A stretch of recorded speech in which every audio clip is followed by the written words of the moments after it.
Hey, what's up, world, and welcome to the Take One Podcast, the 11th edition. I am your host, Chris, aka CMJ.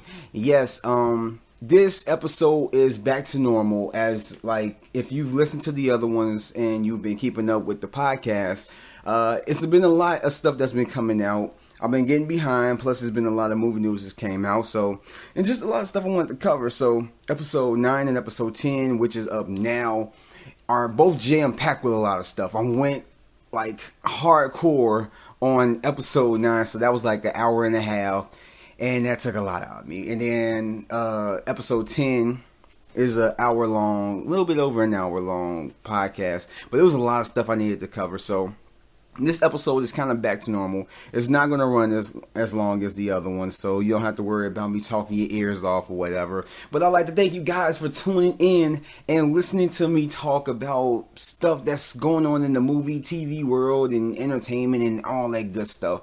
So I'm going to give you what you've tuned into for, and that's me talking about these topics. And so I'm going to start this episode off with talking about the new Wonder Woman photos that then came out and just my thoughts on it. And basically, I like them. If you've tuned into my channel when I did my Batman v Superman review, or if you've watched my Batman v Superman review, you would know that I thought the movie was okay. I liked it. And it's like, I ain't gonna say I didn't like it, even though I had a gang of problems. And if I explain to you all the problems I have, you would think that I didn't like it, but I did. I like it because it had potential. It had the potential to be something that it wasn't. But through all that, one of the highlights of that movie was Wonder Woman. Wonder Woman, Gal Gadot played that role good. Now, she didn't have too many lines in the movie. She really didn't. She didn't have too much to play off of, because the times that you see her, she was just making expressions. Maybe say a little line here and there, but majority of the time it's expressions all the way into the end fight where she is Wonder Woman. And so it's like, just her appearance, her entrance, and just how she looks in the Wonder Woman outfit, it looks crazy. It looks so good. And these new photos, I don't know if it's the same exact suit that we seen in Batman v Superman. I think it's slightly different. I think in the photos her suit is slightly different, but it looks more similar to the Wonder Woman. I guess in these photos you get like a better look at it than what we did with Batman v Superman, but it looks closer to the Wonder Woman suit. Like, it looks closer to Linda Hamilton. I think that's what it is. Her name. It looks closer to her suit, like the color patterns and everything else. And it just show a couple scenes. Like, it don't really show too much in there, so it's not something to wear. But like, oh, she's fighting Ares or this and that, or whatever. I mean, the photos, I like them. It gives a good look at like the suit and how how her suit looks and everything else. And it's just one thing that does kind of throw me off is like everyone's kind of like I guess you could say issue with her is that she's tiny. Like, Wonder Woman is tiny. When you look at the comic books or the TV series or just Linda Hamilton, it's like she is kind of thicker, muscular and all this stuff, but still at the same time feminine. And Gal Gadot is a small woman. She is small. She is tiny. And it's like, I don't have a problem with that. I really don't. Because she's a very beautiful woman. Very beautiful. Very sexy in every aspect. But at the same time, I can't help but to get over that. It's just, I don't know, maybe I'll get used to it when I see the movie. Or see the trailer. Maybe I'll get used to it then. But right now, it's just, I'm not saying it's an issue. It just kind of stands out to me. It just kind of stands off. That, it's just this tiny girl, is this warrior princess.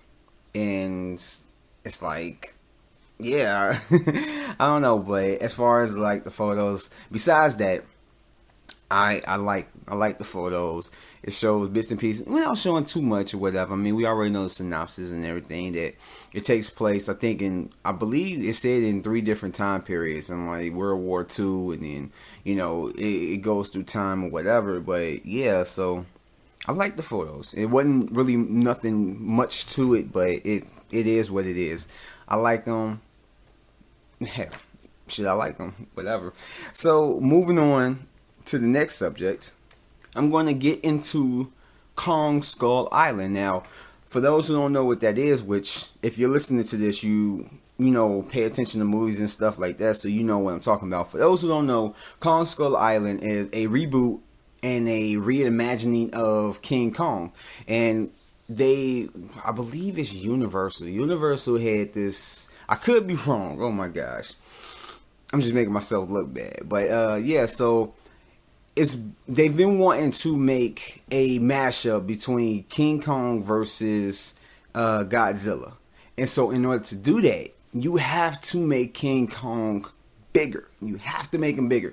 Because when you look at Peter Jackson's King Kong, when you look at that, he's a big gorilla. But when you ultimately look at him and the size that he is compared to the Empire State Building, and then when you look at how massive Godzilla is just crashing into buildings, that's not really even a fight. Like, literally Godzilla could step on King Kong, and that's the end. It's no fight. So they had to reboot it. I mean, not only that, but because like a lot of people didn't like that King Kong, the Peter Jackson King Kong that came out so many years ago. But it's like you have to reboot it. You have to make this King Kong bigger. You've already made the Godzilla movie, which is basically going to connect with the Godzilla movie that came out in 2014.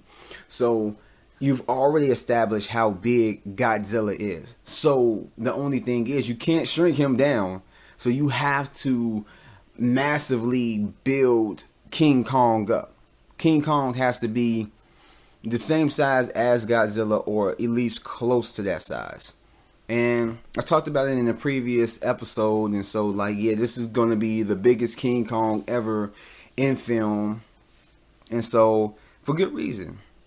And so new photos had came out, or a new photo had came out about Skull Island or whatever, and then some plot details to it or whatnot.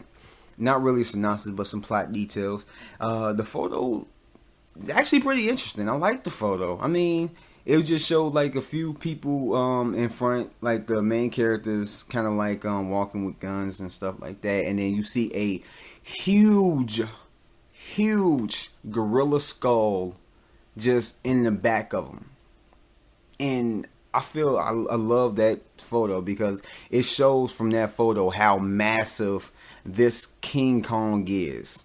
That his skull is like fucking huge. It's about as big as a house. That's how big. Maybe even bigger.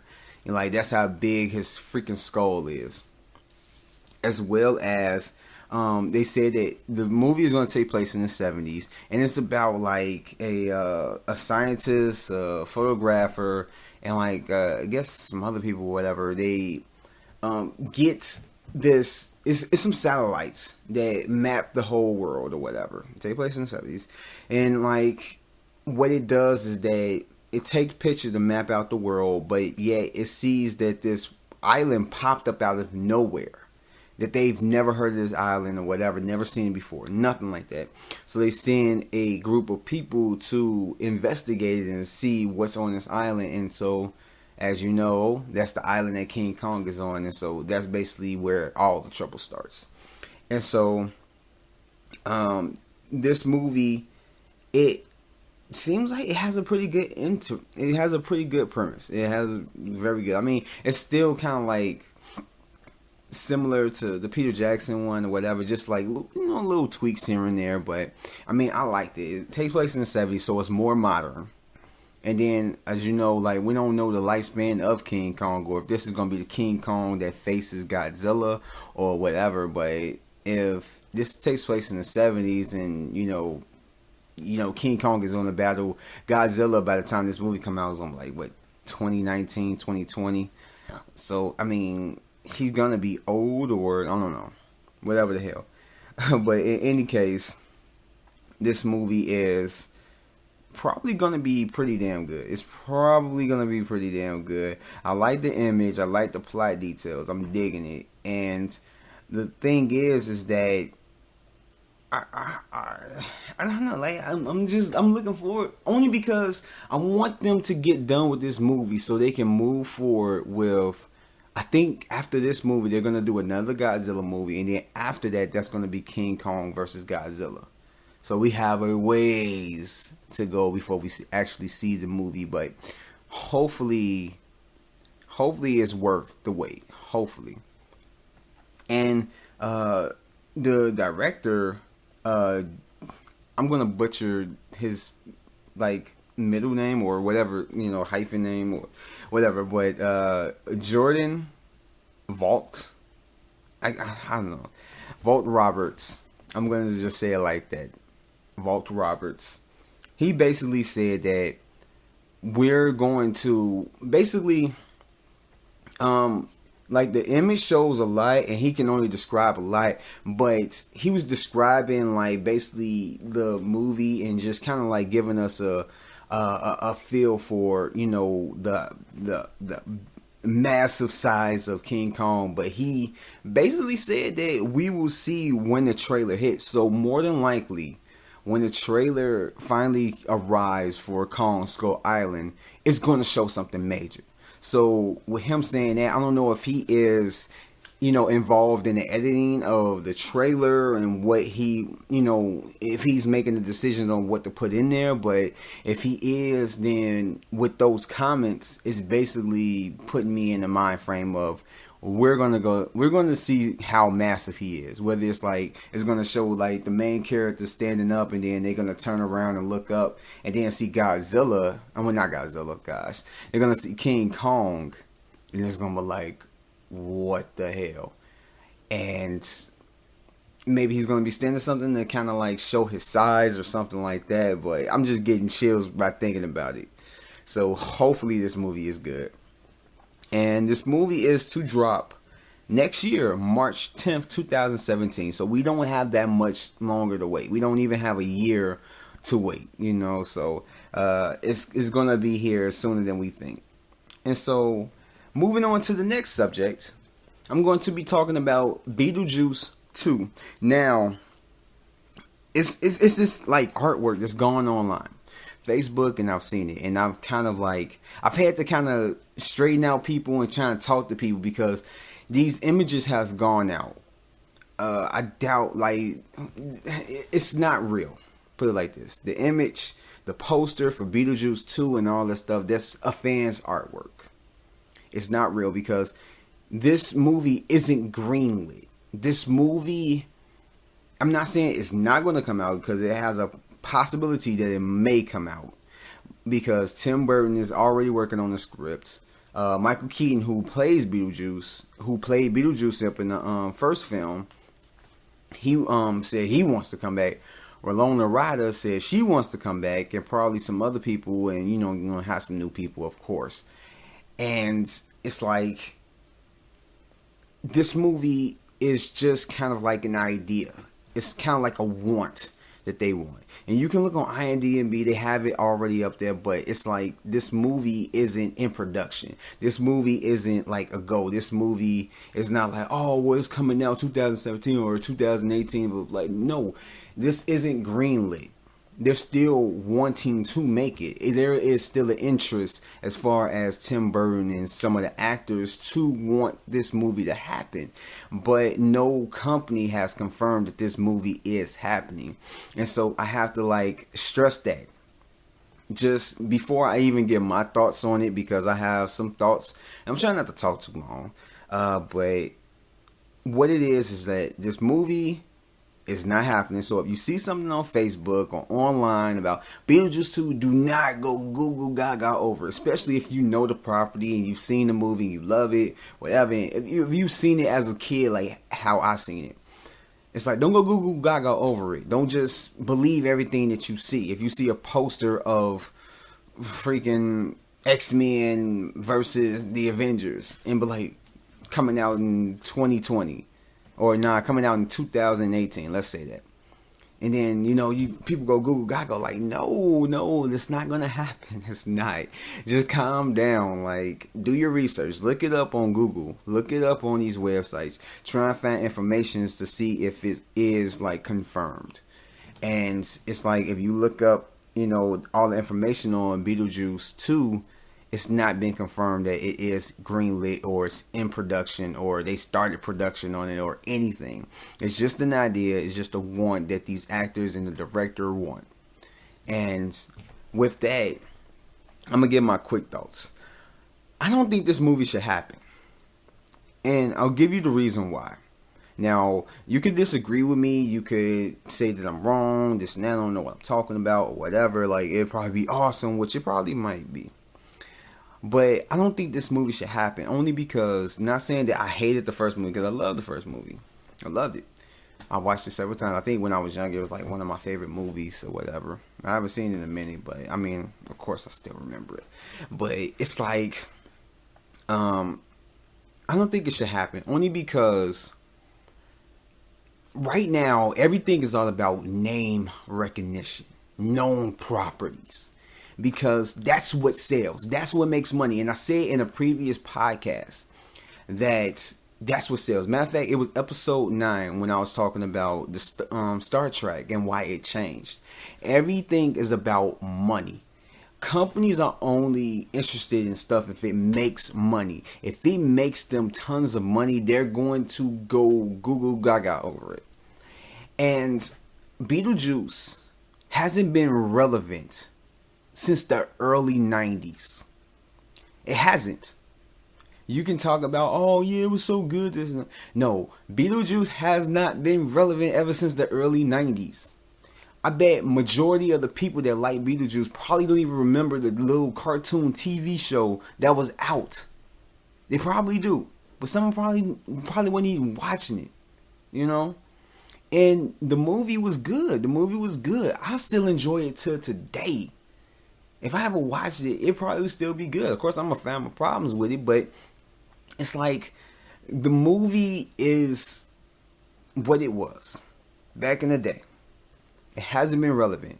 And you can point out different properties like, oh, what about Ninja Turtles? Yeah, they made a movie today and they made money, or Transformers and all throughout the years. Ninja Turtles has constantly been made, remade, movie, and all this stuff. They came out with 3 movies during the 90s. They came out with a television show in like the mid-90s, I believe. They had a Girl Ninja Turtle. It was a live action show. They came out with different stuff. They came out with cartoons of the Ninja Turtles. Even in the 2000s, they came out with a TMNT movie that was all like digital animation.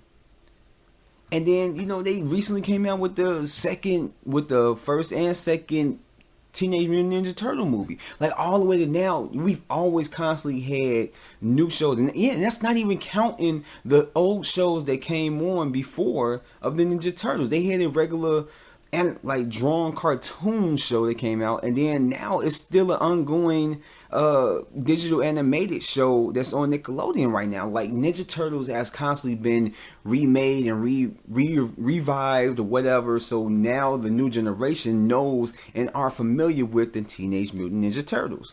And with Transformers, it's the same way. Transformers have been reinvented throughout the years, so they have constantly been relevant. And it's probably in like other properties. You could probably be like, oh, this property has been made or whatever, but it's been recreated throughout the years. And Beetlejuice hasn't. Beetlejuice just hasn't. Majority of the kids today probably have not even heard of Beetlejuice, or probably heard of it but probably never seen the movie, or probably don't even care for it. So it's like, to bring it out, yeah, you're gonna have that nostalgia. Like, I'm gonna go see it. If it comes out and it looks good, of course I'm gonna see it, of course. And like anybody else will be like, there's people that I'm friends with on my Facebook that's like, oh, they were gonna go see it. They will be first in line, and all that stuff. And that's cool, but it's not enough for those people to give it that amount of money that it needs to thrive. So I feel like this is my opinion, just my opinion, that if this movie gets made, it's not gonna make the money that it should make. Because it hasn't been relevant for years. And I think it's been like 30 years since since the first film. 30 years. And it's like, just to put in perspective, last year Mad Max came out. Mad Max Fury Road. That movie was incredible. Incredible. But the movie did not make as much money as it needed to. Why? And I put it in, and this is the reason why. And I use this as an example. Though I did love Mad Max Fury Road, it didn't make the money that it was supposed to make. When it was in this theatrical run, it didn't even hit number one. It didn't. In the top 5, it didn't. It was at number 2 at the most. Number 2. And what did it get beat out by? Pitch Perfect 2. Pitch Perfect 2. And what's the difference? Like, why did it get beat out by Pitch Perfect 2? The reason why it got beat out was because Pitch Perfect 2 is a more recognizable property. Because Pitch Perfect was a beloved movie by young kids, like millennials or whatever you want to call us. It's loved by like the current generation right now. So they know this. They know the movies. It has stars that they're familiar with. It's a story that was created like years ago when, this is during their childhood or their teenage years, whatever. And so when Pitch Perfect 2 came out, it was like, we know this, so we're gonna go see this. We're not gonna see Mad Max. We've never heard this. Guaranteed, majority of teens either heard of Mad Max but never seen it, never heard of Mad Max, probably didn't even know that it was a sequel to a trilogy of films that came out in the 80s. I believe even the early ones. It had to be like maybe the 70s or I want to say the 80s. But a lot of kids, even if they heard of it, they've never seen it, and probably never heard of it and all that stuff. So it's like, why would they go see a movie that they really don't know too much about?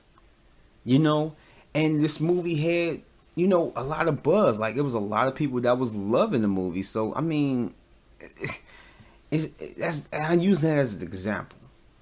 Because Beetlejuice is going to fall victim to the same thing. Because especially if you put it up against a property that everyone knows, it's not going to do well. It really isn't.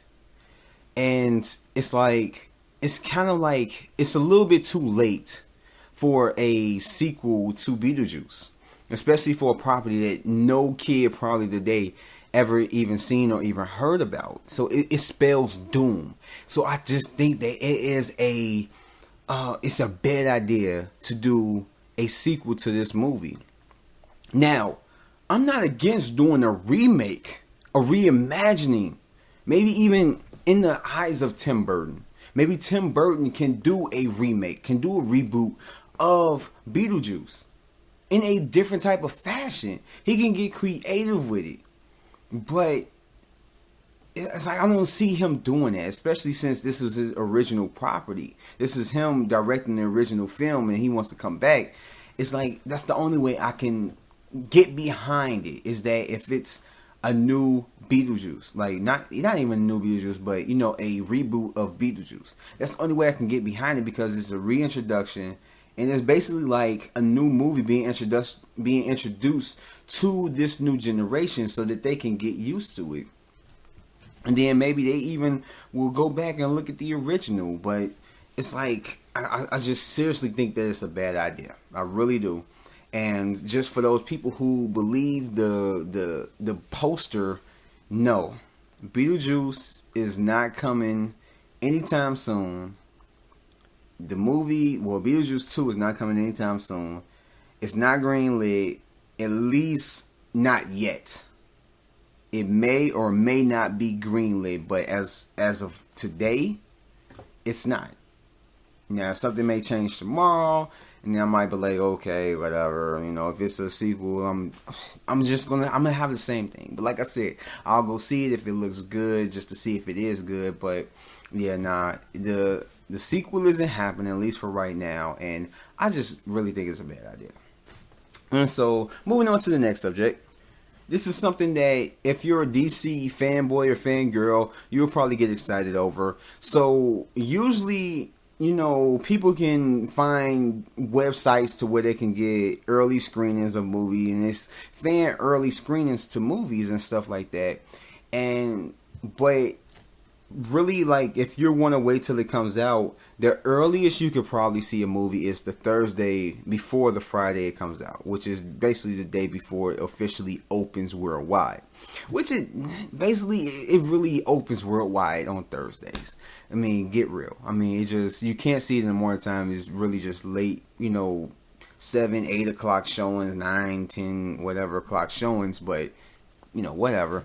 But they're doing advanced ticket sales for Suicide Squad for August 3rd. It comes out August 5th, which is a Friday. So they're not giving out, but they're putting tickets on sale for not April. Gosh, what the hell is wrong with me? For August 3rd, and that's that Wednesday before. So I know people are going to be up in arms like, whoa, this is crazy. And this is something I never heard about. And, and it's like, yeah, you get free advanced ticket screenings for like certain people who know what to look at online. But this is something unprecedented. Well, I ain't going to say unprecedented. This is something I've never seen before as far as selling tickets 3 days or 2 days before the movie actually comes out. And so all I can say is that I'm getting my ticket. How about you? Because this movie look like it's gonna be awesome. It look like hopefully it's not within the same realm of Batman v Superman, but I feel like at the least this movie is going to be okay. But at the most, this movie is gonna be fucking awesome. This movie is gonna be funny. This movie is gonna be action packed. This movie is gonna be everything. I hope is gonna be everything I want for it and more.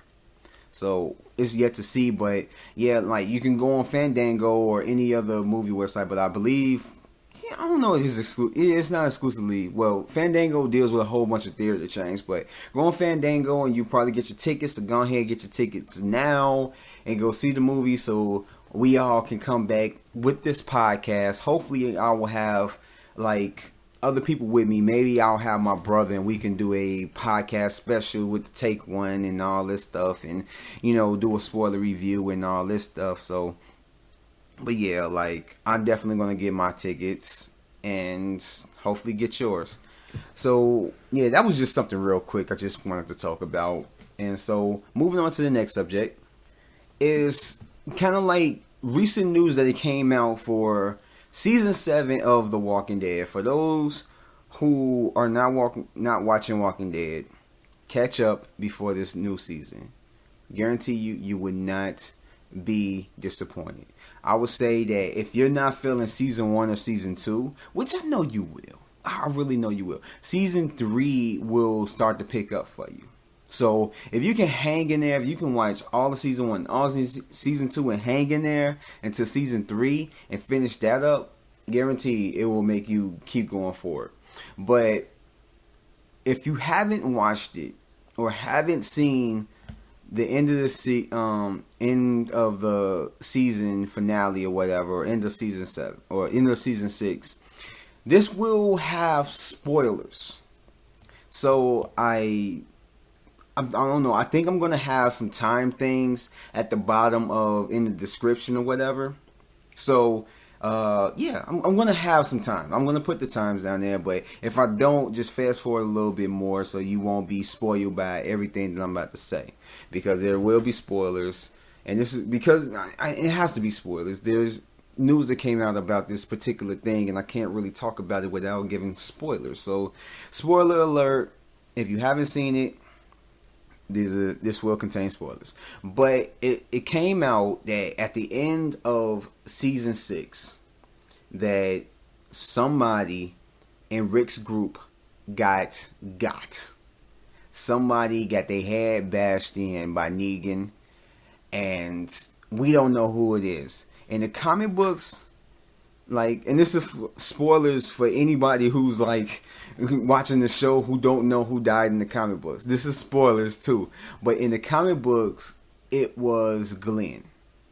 But because it is a TV show, and they do things differently. Like, certain people died that's still living in the show. Well, certain people died up in the comic book that's still living in the show. Certain people living, you get what I'm saying. They changed around certain stuff, different relationships and all this stuff, and certain things happen in the comic book that didn't happen in the show. So they may not keep it the same, because you would think that if they're keeping it a secret, that somebody more than likely major died during Negan's head bashing, that they're not going to keep it a secret.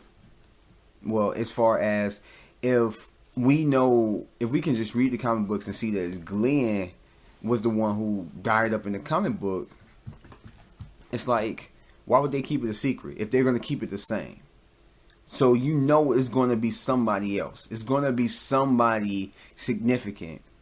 And so we all, like everybody went into an uproar. Like, oh my God, come on, show it. Y'all going to leave it off like that and blah, blah, blah. And everybody trying to figure it out and this and that and find out who it is, who it isn't, blah, blah, blah, trying to do deductive reasoning, listening to the screams and, this and that and whatever. So it's like, now we have to wait until the fall to find out who Negan killed on that scene. And so a lot of stuff that's been on our minds is that, are we going to have to wait? Are we going to have to wait till like episode 2 or episode 3 to find out who died? And the showrunner came out and said, I'm not even going to try to pronounce his last name because I will butcher the hell out of it. It will be a freaking slasher movie. But let's just call him Greg N. Came out and said that we will not have to wait. We will not have to wait to see who Negan killed. We will find that out in the first episode. And I love that. I love that they're not waiting. That they're not going to go to 20 different things. And I hope they don't show it at the end of the episode. I really don't want them to do that. I really hope that they show it close to the beginning, or at least at the beginning, like right after he got done smashing his head or her head, and then he talks for a minute, and then like it does one of them things where he walks away and then they look down, and then you see whoever he hit is laying there dead, and you see all the brain matter and everything else on the ground, and then it start playing the violins for the theme song, and then it goes into doom, doom, and do all that stuff. I can see it play a lot like that, and I hope it does. Because I think that'd be a badass scene. I really do.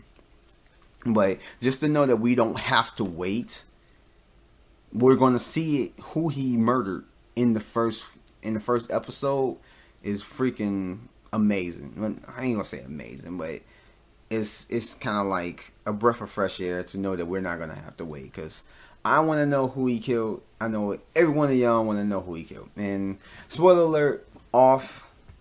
So, because we're moving into the next subject. And the next subject is the new Batman solo film. It doesn't have a release date, but Ben Affleck said that he has a script that he's writing. So, more than likely, he's going to be directing it. He may be producing it, I don't know, or maybe executive producer or something like that. He's going to be directing it, he's writing it, and of course he's starring in it. So he's going to be doing triple duty or quadruple duty or whatever. He's going to be a freaking train wreck after it. But more than likely he's going to be good. But this kind of like is just my thoughts on what should happen. Now, he's already basically kind of said, I don't know if they're going to stick to it, but they came out and said that it's going to have a lot of villains. Like, more than likely it's going to have Penguin, it's going to have the Riddler, more than likely it's going to have the Joker and stuff like that. And to me, it's like, man, don't put all your eggs in one basket.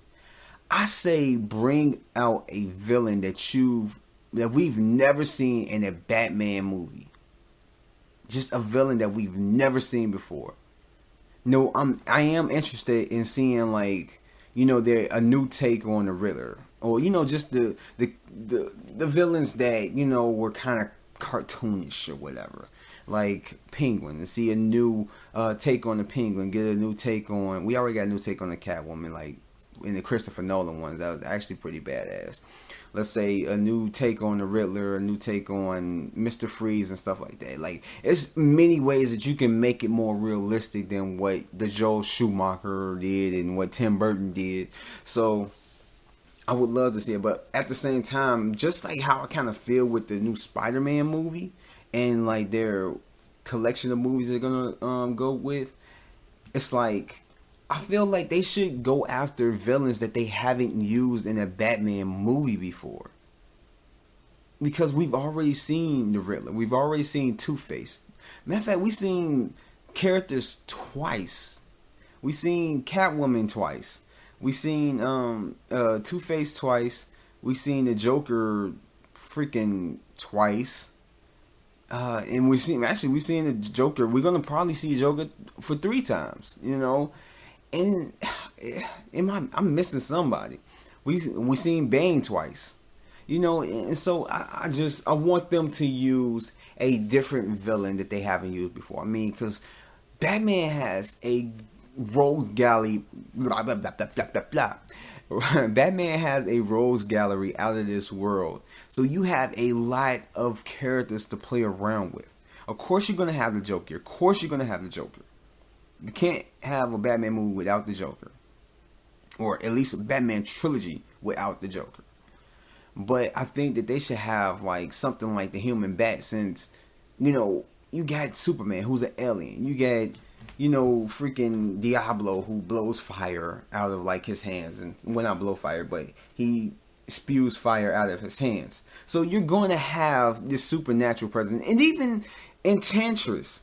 Like, she's a witch or a demon or whatever the hell she is. It's like she's dealing with magical powers. So they're dealing with the supernatural and, just paranormal and stuff like that. So you can have the Human Bat, or I think that's what he's called or whatever. You can have a character like that.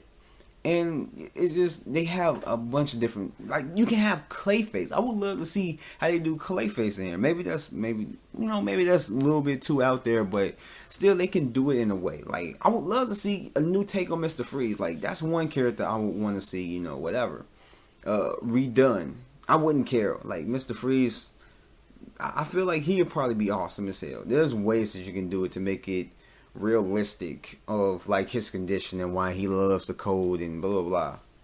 But I think they should go with something totally different, as well as if you're gonna play with the Batman script, like, you could do so much with these movies. Let's say they got 3 movies. Why not have the Joker?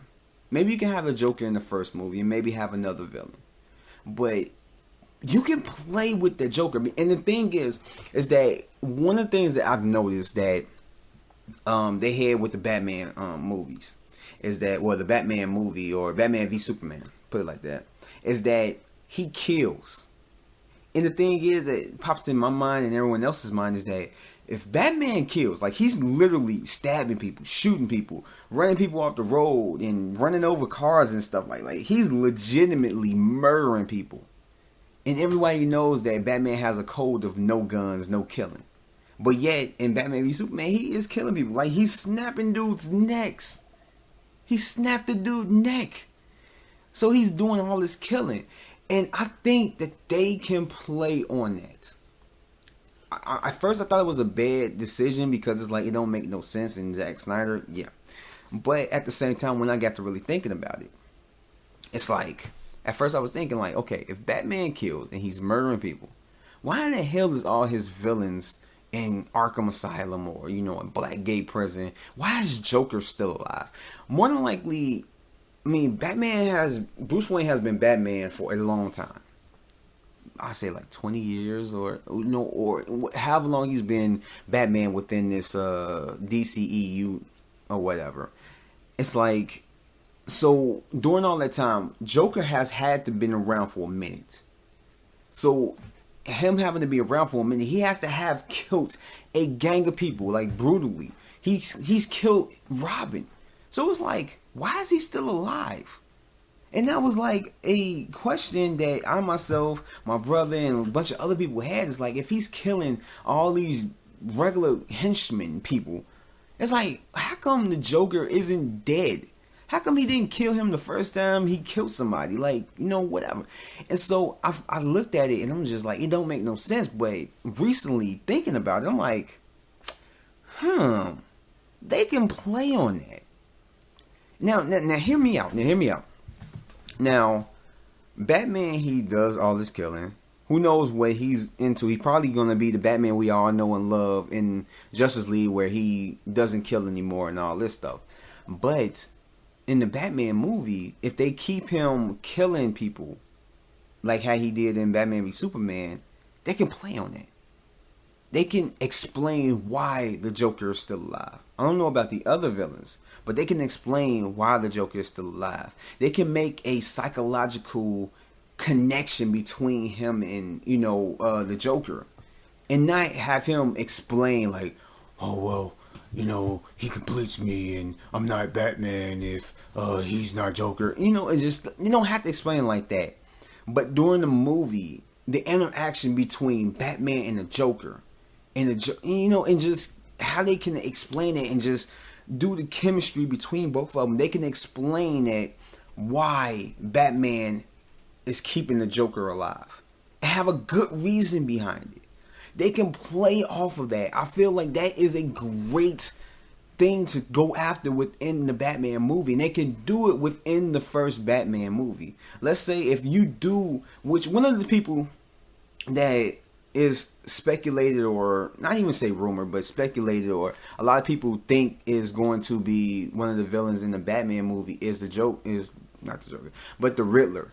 And that's only because the Riddler was supposed to, oddly enough, was supposed to be in Batman v Superman, but was taken out. Him and the Joker was supposed to be in Batman v Superman, but both were taken out because it was going to be a clusterfuck of epic proportion, more than what it was already. And so, yeah, it's like that one scene where you look at it and it's like a graffiti, like markings all over walls. You see a question mark. So you can see that Zack Snyder had in mind that he wanted the Riddler in there.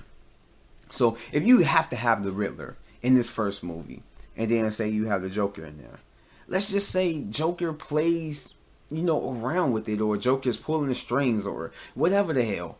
Let's say you still play on that element of why the Joker is still alive, and just kind of like go through it and pick Bruce Wayne's psyche throughout the movie, and just kind of explain it bit by bit, and just kind of go through it. And I feel like that would be a perfect first movie, because not only would it be dark, not a dark superhero movie, but at the same time it could be psychological. It'd be like mental. You can get into other elements of Bruce Wayne and like why he does what he do, and like why he thinking the way he's thinking and stuff like that. And you can make it to where Joker is kind of feeling the same. So they're kind of like unofficial lovers, mentally. They need each other. So I feel like that's kind of like one of the things that they could work on. And I feel like that will probably work extremely well. As far as a part 2, one of the things I feel like would be a unique, like they need to seriously do this. Because if they do that, let's say they do that, where the Joker and the Riddler are both the villains in the first film, and they do play on that chemistry or that connection between Batman and Joker, and why Joker's still alive. If you play on that so well and that movie does so good, let's say after that, the Court of Owls is in the Batman 2, or the Batman this and that, blah, blah, blah. To me, the Court of Owls, like I said, like I've mentioned before, I don't read comic books, but I know a little bit about the Court of Owls and stuff. And like, even just the name sounds badass. Like, the name sounds awesome. extremely awesome. And just knowing that there has been a secret society in Gotham for so many years, and Bruce Wayne, being a master detective that he is, did not know that this secret society existed until he got older, until now. It's just, that is a freaking phenomenal premise. And I would love to see that adapted I would love to see that adapted into a movie form. I would love to see that. And then with that, you can bring the Arkham Knight maybe up in there. You can bring Darkwing. You can bring different elements of that. You can play on that where it's like similar to the first one, but with the Court of Owls playing mind games with Bruce Wayne, playing mind games with him, knowing that they have the control over the whole city, and Batman thinking that he has control, but he doesn't.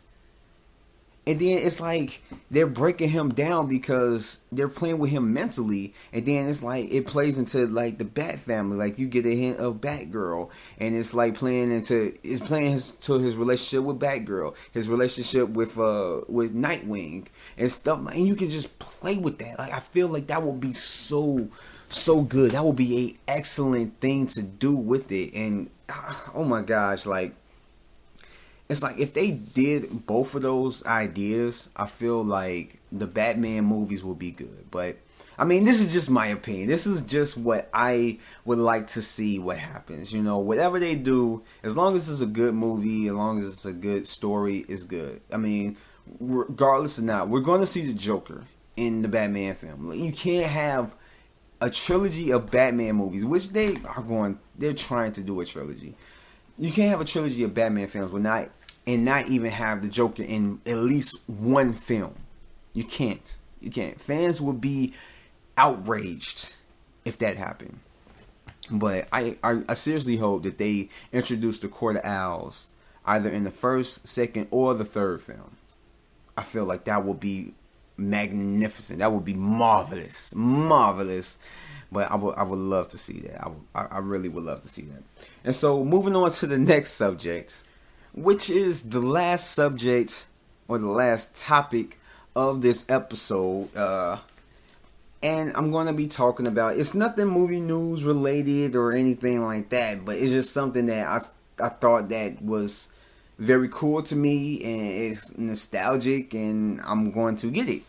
And it is the new mini Nintendo that will be coming out this November 11th this year, 2016 to be exact.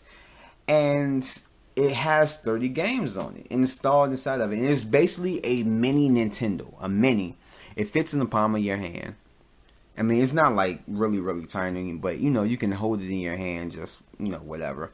It's small. And like I said, it has 30 games involved into it. It has 30 games already installed inside of it. It has Super Mario Brothers 1, 2, and 3. What does it have? It has Double Dragon. It has a game full of games. Like some of them I haven't heard of, but some of them I have. But it looks pretty badass. It has controllers. It has I think basically the same size controllers as the original Nintendo. If you had a Nintendo when you were younger, I think it's the same size of the regular controllers. And the retail price for it is $59.99, which is pretty good, whatever. I mean, I feel like, especially if you're going to give it at that price, it should have a little bit more games. If it has 60 games or 80 games or something like that, then I can be like, okay, $60 is a good retail price. But 30 games, unless we can upload more games, I don't see really. I mean, I'm more than likely going to end up getting it. Hopefully it don't be sold out when it comes out, but I don't think $60 is a good price for 30 games installed into a new mini Nintendo. But I mean, people want it because of nostalgia. Because shit, I used to play Nintendo when I was younger, And I know I'm probably showing my age right now. You know, when I was young, I used to play Nintendo. Yeah, when it actually was out before whatever. But yeah, I mean, it's gonna be more of a nostalgic thing for like me and people around my age and older. You know, who was around when this movie, when this system was out and all the games, and it was like the hype. And it's like I'm gonna end up getting it, and hopefully they have a thing to where you can upload new games to it. Hopefully, or they come out with like a bigger version where it's like for 10 more games you pay $80, or for 20 more games you pay 100, or something like that. I don't know, but they're probably gonna do it. But it comes with one controller, and any additional controller is gonna cost $9.99. So I mean, it's a fair price for the controller. I mean, yeah, but just for the system itself, I don't know. We'll have to see how it plays. But I'm excited for it. I'm gonna get it. It's nostalgic for me.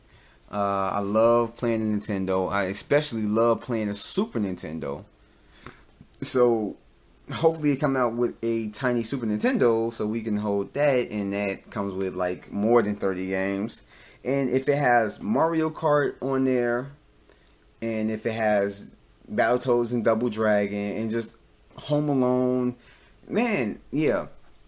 Super Nintendo was really the system that I grew up with. I was around, like, I was playing Nintendo. I remember my older brother playing Nintendo and all that stuff, the original Nintendo. But the SNES, that was the console that I was actually up on. You know, playing Mortal Kombat and all that stuff. So hopefully they'll come out with one for that, and then we can go from there. And so with that said, that concludes this episode 11 of the Take One podcast. I'd like to thank you guys for listening. Oh guys, this has been a long night. But I know you like this podcast, so go ahead, hit the like button, comment down below, like, disagree, put it all down there in the comments, whatever. Go ahead, subscribe to my channel so you can get notifications and, you know, of when I drop new stuff, because there will be movie reviews coming out soon. There will be more podcasts coming out. There will be more stuff coming out, more like videos, and I'm experimenting with it and blah blah blah and all that stuff. So keep a lookout for that.